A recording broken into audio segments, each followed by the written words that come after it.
మళ్ళీ తిరిగి కలుసుకున్నది నా కూతుర్ని ఆయన కొడుక్కి సంబంధం చేసుకున్న తర్వాతనే. ప్రమాణం చేసి చెప్తా ఉన్నా, ఆయన వ్యాపార లావాదేవీలు ఏది కూడా నాతో ఏ రోజు డిస్కస్ చేయరు.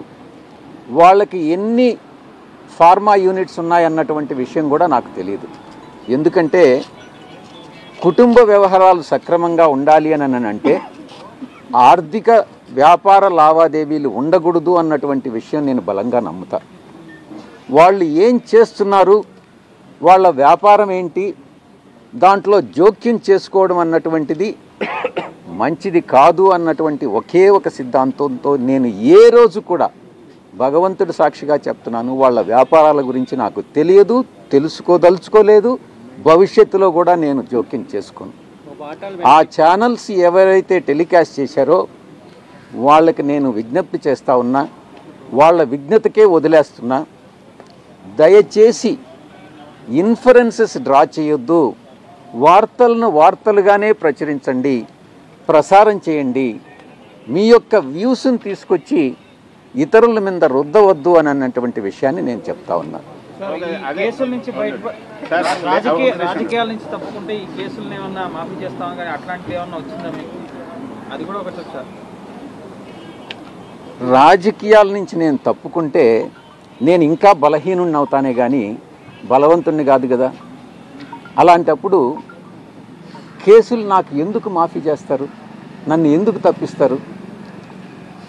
అది కాదు సార్, అసలు ఎందుకు ఆల్ ఆఫ్ సడన్ డెసిషన్ తీసుకోవడానికి ఏ కారణం ఉంది? అంటే అసలు ఒక పెద్ద కారణం లేకపోతే ఇప్పుడు మీరు ఒక లైమ్ లైట్ లో ఉన్నారు, స్టార్. 40 రోజుల క్రితం కూడా మీరు ఇన్ని వెంకటేశ్వర స్వామి మీద ప్రమాణం చేసి చెప్పారు, ఇది కూడా ఒక నిజం చెప్పండి. అసలు ఏం జరిగింది, ఎందుకు ఈ డెసిషన్ తీసుకున్నారు, దీని వెనకున్న కారణం ఏంటి?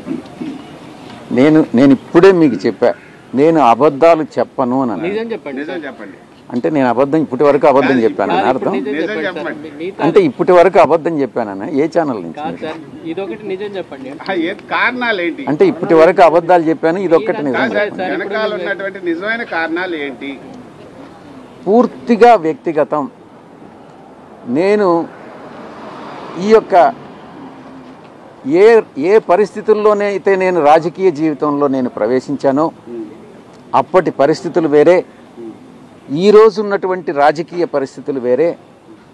ఈ పరిస్థితుల్లో, ఇప్పుడున్నటువంటి రాజకీయ పరిస్థితుల్లో నేను ఒక రాజ్యసభ సభ్యుడిగా అటు రాష్ట్రానికి కానీ, ఒక పార్టీలో నేషనల్ జనరల్ సెక్రటరీగా పార్టీకి కానీ న్యాయం చెయ్యలేను అన్నటువంటి ఒక ఆలోచన వచ్చి నాకన్నా ఇంకా శక్తి సామర్థ్యాలు ఉన్నటువంటి వ్యక్తులు ఎవరైనా నా ప్లేస్లో రాజ్యసభకు కానీ వస్తే రాష్ట్రానికి, రాష్ట్ర ప్రజలకు, దేశానికి ఉపయోగపడతారు అన్నటువంటి ఒకే ఒక కారణంతో నా యొక్క అశక్తత, నేను చెయ్యలేను, నేను న్యాయం చెయ్యలేను అనే ఒక నిర్ణయానికి వచ్చి నేను ఈ యొక్క రాజీనామాను సమర్పిస్తున్నానే తప్ప వ్యక్తిగత కారణాలని అందుకే నేను చెప్పాను. ఎవరి మీద కోపం లేదు, ఎటువంటి ప్రెషరు లేదు, ఎటువంటి అన్డ్యూ ఇన్ఫ్లుయెన్స్ లేదు. ఈ యొక్క పూర్తిగా వ్యక్తిగతమైనటువంటి నిర్ణయం తీసుకోవడం జరిగింది.